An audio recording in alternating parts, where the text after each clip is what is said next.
మహాగణాధిపతే నమః. శ్రీ గురుభ్యో నమః. శ్రీమాత్రే నమః. ప్రేక్షకులందరికీ స్వాగతం.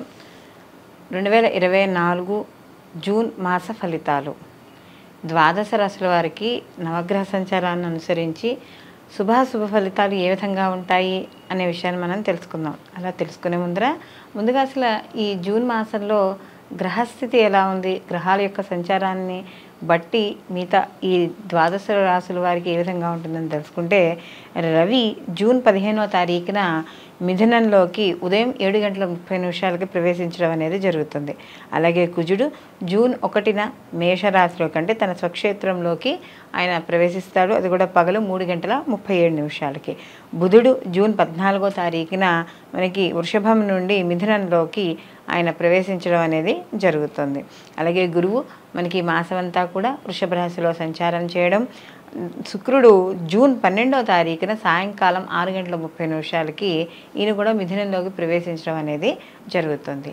రాహుకేతువులు ఇద్దరు కూడా మనకి రాహు వచ్చి మీనరాశిలోను, కేతు వచ్చి కన్యారాశిలోను సంచారము. శని భగవానుడు తన స్వక్షేత్రం మూల త్రికోణ స్థానమైన కుంభరాశిలో ఈ మాసం అంతా సంచారం చేయడం అనేది జరుగుతుంది. అలాగే చంద్రుడు ఈ మాసం మొదలుకొని అంటే ఈ మాసం ఉత్తరాభాద్ర నక్షత్రం నుండి మొదలుకొని మరియు ఈ మాసం అంతా కూడా ప్రయాణం చేసి తిరిగి మళ్ళీ ఆయన రేవతి నక్షత్రం వరకు ఈ మాసం అంతా కూడా ప్రయాణం చేయడం అనేది జరుగుతుంది. కాబట్టి ఈ యొక్క గ్రహాల యొక్క స్థితిగతులను అనుసరించి ఇప్పుడు వీళ్ళందరికీ ఎలా ఉండబోతుందో తెలుసుకుందాం. మీనరాశిలోకి పూర్వభద్ర 4వ పాదము, ఉత్తరాభద్ర 1, 2, 3, 4 పాదాలు, రేవతి 1, 2, 3, 4 పాదాలు మనకి ఈ మీనరాశిలోకి వస్తాయి. మీనరాశికి రాశ్యాధిపతి వచ్చి గురువు. మీనరాశికి ఈ రాశ్యాధిపతి అయిన గురువు తృతీయ స్థానంలో సంచారం చేయడం వల్ల వీళ్ళకి కొద్దిగా గురుబలం తగ్గడం అనేది జరుగుతుంది. అయితే వీళ్ళకి ఎప్పుడైతే ఈ మీనరాశి వాడికి జూన్ మాసంలో కానీ చూసుకున్నప్పుడు వీళ్ళకి ఆర్థికపరమైన విషయాల్లో చిన్న చిన్న ఒడిదుడుకులు ఉన్నా కూడా అవి కంప్లీట్ చేసుకోవడం అనేది జరుగుతుంది. అయితే ఇక్కడ ద్వితీయ స్థానంలో ఎప్పుడైతే కుజుడు వీళ్ళకి చేరుతాడో జూన్ 1వ తారీఖు నుండి కొంత ప్రెషర్ అనేది ఎక్కువగా ఉంటుంది. లేదా కోపము, లేదా మాట్లాడేటప్పుడు దురుసుగా మాట్లాడడం, అంటే ఏం మాట్లాడుతున్నామో ఆలోచించకుండా అవతల వాళ్ళ నోట్లోంచి మాట రాగానే ఇక్కడ వెంటనే సమాధానం చెప్పడం. అది అధికారులు అవ్వచ్చు, ఇంట్లో వాళ్ళు కావచ్చు, బయట వాళ్ళు కావచ్చు, ఎవరి వల్ల అయినా సరే ఆ మాట్లాడడం దురుసుతనంగా ఉండడం వల్ల కొంత ఇబ్బంది పడే అవకాశం ఉంటుంది. కాబట్టి అలాంటి విషయాల్లో మీనరాశి వాళ్ళు కాస్త జాగ్రత్త వహిస్తూ ఉండాలి. విద్యార్థులకు మాత్రం మంచి అవకాశాలు ఉంటాయి.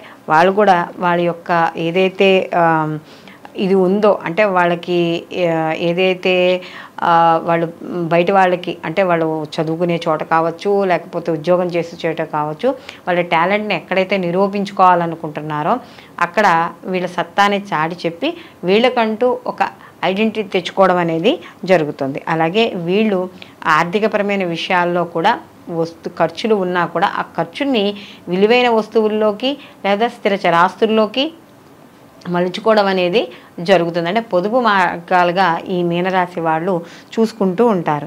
అలాగే ఇక్కడ బంధువుల్ని మిత్రుల్ని కలుసుకుంటారు, ఇష్టాగోష్ఠులు జరుపుతారు, విందు వినోదాల్లో పాల్గొనడం అనేది ఖచ్చితంగా జరుగుతుంది. వివాహం కాని స్త్రీ పురుషులు ఎవరైనా ఉంటే వాళ్ళకి సంబంధించిన వివాహానికి సంబంధించిన విషయాల్లో ముందుకు వెళ్ళడం అనేది జరుగుతుంది.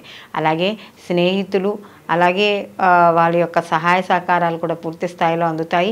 ఎవరైనా బ్యాంక్ లోన్స్ కోసం వాటి కోసం అప్లై చేస్తున్న వాళ్ళకు కూడా ఆ పనులు ముందుకు వెళ్ళడం అనేది ఇక్కడ కనబడుతోంది. అలాగే ఆధ్యాత్మిక కార్యక్రమాల్లో కూడా వీళ్ళు కాస్త పాల్గొనడం అనేది జరుగుతుంది. అలాగే కాస్త ఆరోగ్య విషయాల్లో మాత్రం వీళ్ళు ఈ యొక్క ఏళ్ళనాడు శని యొక్క ప్రభావం, అందులో వ్యయ స్థానంలో ఈ యొక్క శని భగవాన్ యొక్క సంచారం కాబట్టి తప్పకుండా వీళ్ళకి మధ్యలో వైద్యుని యొక్క సలహాలు, సంప్రదింపులు లేదా ఏదైనా ఏ రకంగానైనా సరే వీళ్ళు ఆసుపత్రికి వెళ్ళి రావడం అనేది జరుగుతుందంటే ఈ యొక్క హాస్పిటలైజేషన్ అవ్వడమో, లేకపోతే ఎవరైనా ఇంట్లో వాళ్ళ హాస్పిటలైజేషన్ అయితే వీళ్ళు 10 సార్లు హాస్పిటల్కి తిరుగుతూ ఉండడమో ఇలాంటివన్నీ కూడా జరిగే అవకాశం అనేది జరుగుతుంది. అలాగే కొంత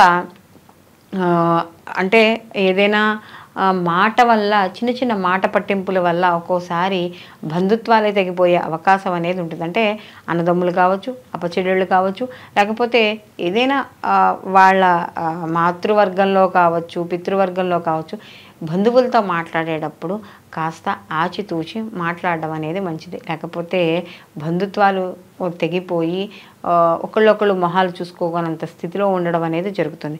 ఎప్పుడైతే వీళ్ళకి ఈ మీనరాశి వాళ్ళకి చూసుకున్నప్పుడు పాపకత్తిరిలో పడ్డం అనేది జరుగుతుంది. అంటే ముందు ఒక పాపగ్రహం ఉంది, అంటే శని భగవానుడు, తర్వాత ఒక పాపగ్రహం ఉంది, కుజుడు ఉన్నాడు. కాబట్టి 2 గ్రహాల మధ్య ఈ మీనరాశి ఉంది కాబట్టి వీళ్ళు ఇటు ఆర్థికంగాను ఆరోగ్య విషయాల్లోనూ, అటు చర్మానికి సంబంధించి కుజుడు కూడా చర్మానికి అలాగే ఈ యొక్క రక్త ప్రసరణకి సంబంధించిన విషయాల్లో వాటిల్లో కారకుడు కాబట్టి ఇలాంటి విషయాల్లో ఈ మీనరాశి వాళ్ళు తప్పకుండా జాగ్రత్త వహించాలి. అలాగే రాజకీయ రంగాల్లో ఉన్న వాళ్ళకి కొంతవరకు వీళ్ళకి అనుకూలంగా, అంటే ఈ యొక్క రవి వీళ్ళందరూ కూడా జూన్ నుంచి ఆ ప్రథమార్థం అంతా కూడా తృతీయ స్థానంలో ఉంటారు కాబట్టి కొంతవరకు అనుకూలంగా ఉండడం అనేది వీళ్ళకి కనపడుతుంది. మొత్తం మీద ఈ మీనరాశి వాళ్ళకి చూసుకున్నప్పుడు సినీ కళా రాజకీయ రంగాల్లో ఉన్న వాళ్ళకి అనుకూలమైన ఫలితాలు, మంచి అవకాశాలు లభిస్తాయి. కానీ అవకాశాలు మాత్రం అనవసరమైన భేషజాలకు కానీ లేకపోతే అనవసరంగా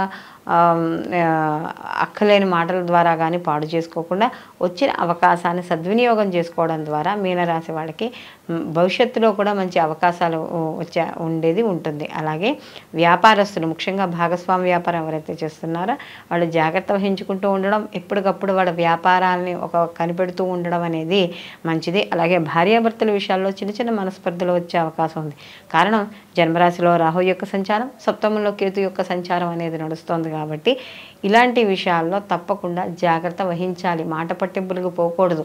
అలాగే ఏదైనా ఒక చిన్న విషయాన్ని వచ్చినప్పుడు దాని యొక్క అసలు ముందర ఆ మాట ఎందుకు వచ్చింది, ఆ గొడవ ఎందుకైంది అనేది ముందర దాని అసలైన విషయాన్ని, ఆంతర్యాన్ని గుర్తించాలే తప్ప అనవసరమైన విషయాలు చేసుకుని చిలవలు పలవలు చేసుకుని మనశ్శాంతిని కోల్పోవడం అనేది జరుగుతుంది. కాబట్టి అలాంటి విషయాలు, అలాగే వీళ్ళెవరైనా ఎక్స్పోర్ట్ ఇంపోర్ట్ వ్యాపారాలు ఎవరైతే చేస్తున్నారో అలాంటి విషయాలు కూడా కాస్త కొంచెం జాగ్రత్త వహించుకుంటూ ఉండాలి. అలాగే ఎవరైనా అంటే ఏదైనా స్థిరచర ఆస్తులు కొనుగోలు చేయాలనుకున్నప్పుడు వాటిల్లో కూలంకుషంగా వాటి మంచి చెడు అన్నీ తెలుసుకుని ముందుకు చేయాలి.